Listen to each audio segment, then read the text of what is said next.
This semester, we've been making selections of portraits using the elliptical marquee and the magnetic lasso. And those selection techniques are all well and good and they're efficient, but one of the drawbacks is it doesn't always capture fine details like strands of hair, in this case, my son Mason. Today what we're going to be doing is using, instead of a green backdrop or a gray backdrop, we're going to be using a white backdrop and something called channels to isolate just your silhouette so we can capture these strands of hair specifically using the blue layer. In this video tutorial, we're going to learn how to create selections using channels, specifically the blue channel or the blue layer, as I said a moment ago. And to pull up channels, you might find it nested right in your layers palette, but if it's not, you can simply click on Window and then Channels to pull it up. And when we do, we notice that RGB includes the full range of colors, right? But if we click on red, and then green, and then finally blue, we can see that these three layers are all desaturated, and the most contrast we see is with blue. So we're going to need to create a copy of this, and to do that I'm going to click and drag it all the way down to the new layer tab, and we've got this blue copy. And now we're going to apply levels to add some more contrast. So you're going to press Control or Command L, and what we're going to do is we're going to make the darks a little bit darker, actually a whole lot darker. We're going to make the lights a lot lighter, and you'll notice that I took this photograph against a white backdrop, and that's really key, that's really critical. We need a whole lot of contrast between our subject and the background. Great.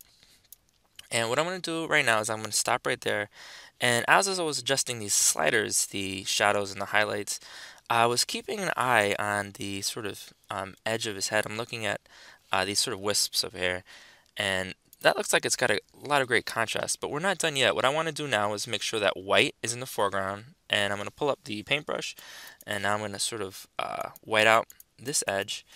And now what I'm going to do is I'm going to press X, and that flips the background and foreground colors, so now we've got black in the foreground, and I'm actually going to black out everything on the interior of the subject. And to help me out a little bit, what I'm going to do is I'm going to zoom in. I'm going to use the polygonal lasso right here, and depending on the image you could use another selection tool, but this works good enough for me. Alright, so we've got that right there.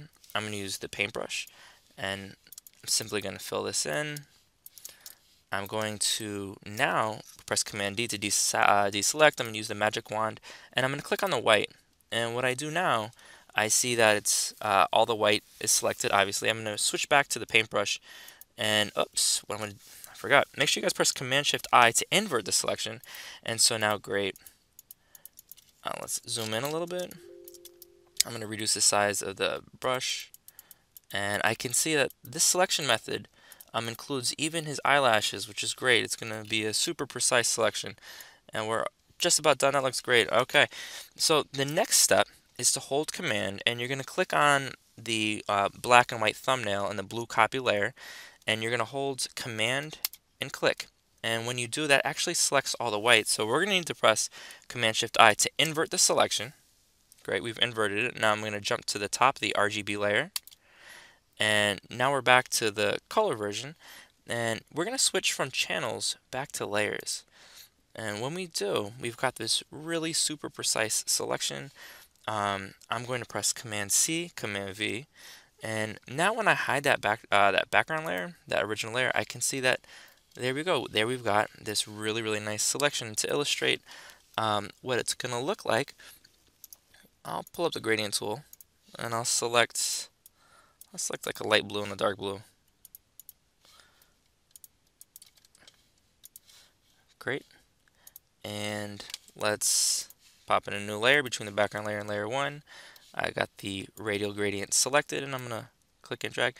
And there we see we've got pretty nice selection. That looks really, really good.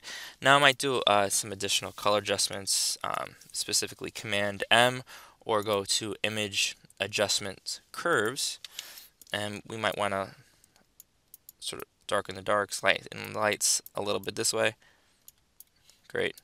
And so once we've got selections like this, we can do all sorts of really cool techniques, adding things like double exposure, among other cool and nifty Photoshop projects. All right, ladies and gentlemen, good luck with this selection process.